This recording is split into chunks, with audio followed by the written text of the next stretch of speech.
তো এখন বাজে হচ্ছে 6টা আর আমি ঘুমিয়ে পড়েছিলাম। ঘুম থেকে এইমাত্র উঠলাম, উঠে আর জলটাকে নাকে মুখে ছুটছি পাশে গ্রামে মাল দিতে। তো চলুন আগে মালটা দিয়ে আসি, খুব দেরি হয়ে গেছে আজকে।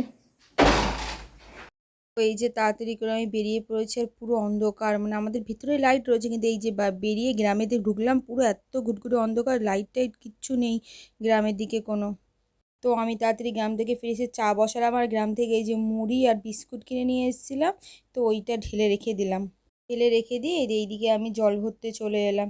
তো জলটা কিছুটা ভরার পরে ওয়াশিং মেশিনে কাচবো বলে তো একটু জল জামা কাপড়টা দিয়ে, আর এই যে চাটা হয়ে গিয়ে চাটা খেয়ে আমি মাল কাটলাম। তারপরে এই যে জামা কাপড়গুলো কাচা হয়ে গেছে, তো এইদিকে শুকাতে দিয়ে দিচ্ছি। শুকাতে দিয়ে দিয়ে আমি এইদিকে পটল আলু ভাজবো, তো এইদিকে পটল আলু কাটতে চলে এসেছি। তো এই যে পটল আলুটা আমি ভাজা বসিয়ে দিলাম, ভাজা বসিয়ে দিয়ে আর ওইদিকে জামা কাপড়গুলো সব মেলে দিচ্ছি। তো জামা কাপড়গুলো সব মেলে টেলে দিয়ে আমি এই যে বাইরে দিয়ে এলাম।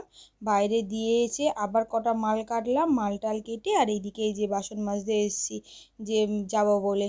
তো মাল কাটার ভিডিওটা আর করা হয়নি। তো এই যে বাসন টাসন মাজা হয়ে গিয়েছে আর আমি এই যে রেডি হয়ে গিয়েছি নিচে যাব বলে। তো এখন বাজে হচ্ছে 9টা 5, আর কাল তো হাঁটতে যেতে পারিনি, এই জন্য এখন যাচ্ছি। আজকে কষ্ট হয়ে গেছে, অনেক কাজ করছিলাম এতক্ষণ ধরে, তাও ভাবলাম কি যাই ঘুরে আসি একটু। তো চলুন হেঁটে এসে কথা হবে। তো এখন বাজে 10টা 10, আর আমি বাড়ি এসে এই যে ভাত আর ডাল আর তরকারিগুলো সব গরম করতে দিয়ে দিলাম। গরম করতে দিয়ে খেয়ে দিয়ে নিয়ে আর এইদিকে আমি মাল গুনতে চলে এসেছি। মানে আমার আর পুজো তো ধরো 1 মাস বাকি আছে, আর আমি তো বেশি দিন আর কাজ করতে পারবো না, সেই জন্য কটা মাল আছে টোটাল তাই আমি এখন গুনছি। এই যে গুনে গুনে আমি একটা বড় প্যাকেটে রাখছি, আর গুনতে গিয়ে দেখলাম প্রায় এখনও আমার বাকি আছে 110টার উপরে মাল। তো ওইটা দেখি আমি আরও টেনশনে পড়ে গেলাম। তো তারপরে এই যে আমি কাজে বসে গেছি, এই মালটা করলাম, করার পর এই যে আর একটা মাল ধরলাম। এই মালটা শেষ করার পর এই যে আর একটা মাল ধরেছি। তো এই মালটা পুরোপুরি কমপ্লিট করেছি। কমপ্লিট করে প্রায় 2:45-টের সময় গেছি আমি শুতে। আমার ঘুমই হচ্ছে না, আমি জানি না কেন। সবাই বলছে নাকি এই মানে শেষ মাসে চলে এসেছি তো এই জন্য ঘুমের এরকম ব্যাঘাত হচ্ছে। তো জানি না, আমার তো ঘুমই হলো না। চোখ বন্ধ করে কতক্ষণ শুয়ে থাকলাম, তারপর ঘুম আসছে না বলে উঠে গল্পের বই পড়লাম, তাও ঘুম আসছে না। হাঁটাহাঁটি করলাম, তারপরেও ঘুম আসছে না। দিয়ে আমি ভগবানের নাম নিলাম, দেওয়ার পরও কোনো মতেই ঘুম এলো না। আবার বসে বসে আমি তখন বাজে কটা 3:45, তখন বসে বসে এক বাটি মুড়ি খেলাম, ভাবছি বোধহয় খিদের জন্য ঘুম আসছে না।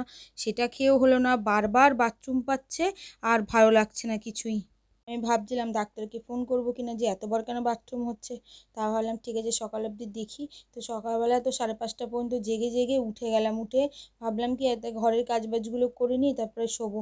তো ভিডিওটা আজকে এখানেই শেষ করলাম। ভিডিওটা কেমন লাগলো জানাতে ভুলবেন না, আর ভালো লাগলে like comment share and subscribe করে দেবেন, আর ফেসবুক থেকে দেখলে চ্যানেলটি ফলো করে দেবেন। সবাই খুব ভালো থাকবেন, সুস্থ থাকবেন। দেখা হচ্ছে পরের একটা ভিডিওতে। ধন্যবাদ।